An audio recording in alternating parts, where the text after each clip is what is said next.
Vamos a conversar con Jesús Agreda. Él es politólogo colombiano y profesor de Relaciones Internacionales de la Universidad Javeriana de Bogotá. Nos acompaña. Bienvenido. Buenos días, muchas gracias por la invitación. Profesor, para contextualizar, el senador y precandidato presidencial Miguel Uribe Turbay, de 39 años, fue víctima de un lamentable atentado con un arma durante un meeting en Bogotá. Ha sido sometido a múltiples intervenciones neurológicas y su estado se mantiene extremadamente crítico, lo decía el parte médico el día de ayer, con pronóstico reservado. Desde el punto de vista médico, político, ¿qué tan delicada es esta evolución para él y qué escenarios se abren? Pues, digamos, desde el punto de vista médico, lo primero es, tal como ya se mencionó, es una situación extremadamente crítica todavía. Su estado de salud es muy grave y su vida todavía, digamos, está en riesgo. Y eso a su vez tiene una implicación política muy significativa para el país, que está también en una situación bastante crítica, sobre todo debido a que hay una tensión creciente entre el gobierno y la oposición.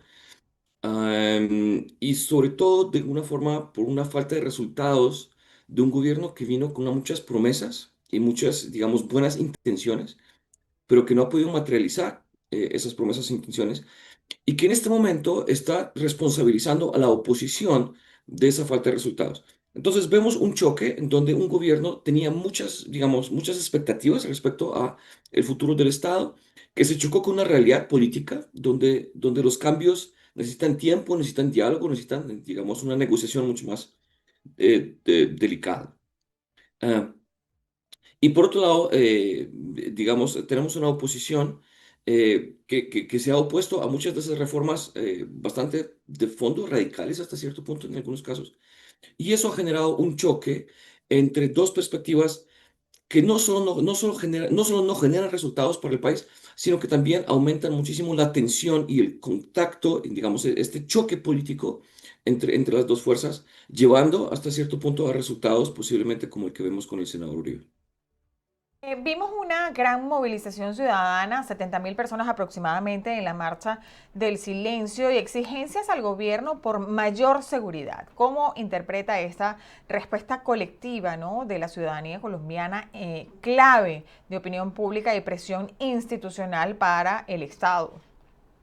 Sí, es una señal en dos direcciones. La primera es tal como se menciona, digamos, es una exigencia por ponerle un poco fin a esta violencia que está viviendo el país.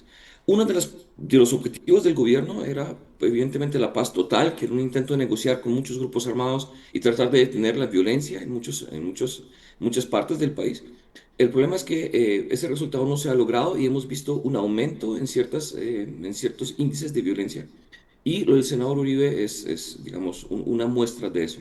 Entonces, por un lado, fue una exigencia porque haya un esfuerzo mayor del gobierno, no solo por lograr la paz, sino buscar la seguridad en caso de que la negociación no llegue a ningún lado.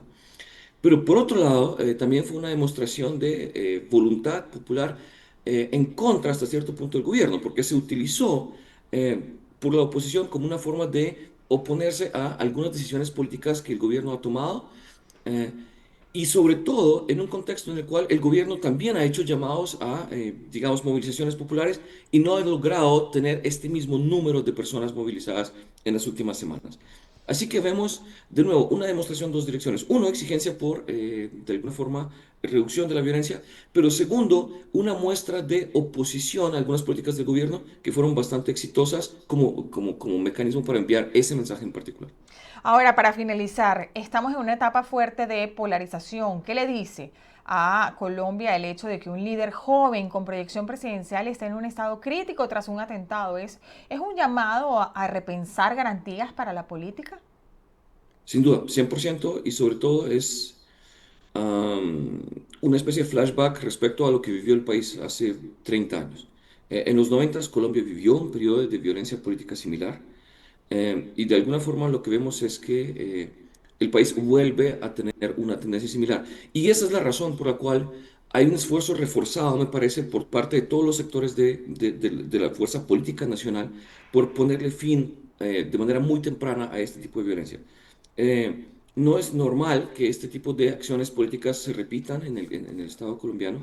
Am, Sí. Y de nuevo, es una indicación muy mala de que algo está muy mal en el país, Sí, y que hay justamente otras fuerzas decías, políticas. y disculpa que te interrumpa, justamente Sí, decías que es una interpretación muy mala, ¿no? Es decir, vemos que Colombia puede estar este monstruo como dormido de hace 20, 30 años cuando la violencia acaparaba todos los titulares de Colombia y del mundo. Esto es un retroceso, digamos, podríamos verlo así. sin duda. Yo personalmente lo veo de esa manera. Am, la oposición también lo ve de esa manera, pero de una manera mucho más crítica, evidentemente. Pero es cierto, es decir, este tipo de cosas no solía pasar y está pasando. Eso sumado otra vez a la pérdida de control territorial que ha tenido el Estado en ciertos sectores del país, lo cual evidencia que la violencia está retomando fuerza. Y eso es algo completamente, digamos, inaceptable. Y sobre todo, por último punto, y es el discurso muy agresivo entre el gobierno y la oposición también se está tomando como este espacio político. Y la violencia va a llenar ese espacio, eventualmente llevando pues, a situaciones como la que estamos viviendo. Jesús Agreda, muchísimas gracias, politólogo colombiano y profesor de Relaciones Internacionales, por haber estado el día de hoy con nosotros. Nosotros estaremos muy atentos, por supuesto, a el desarrollo de la información en Colombia y, por supuesto, del estado de salud del senador. Feliz día. Muchas gracias. Muchas gracias por la invitación, Daniel.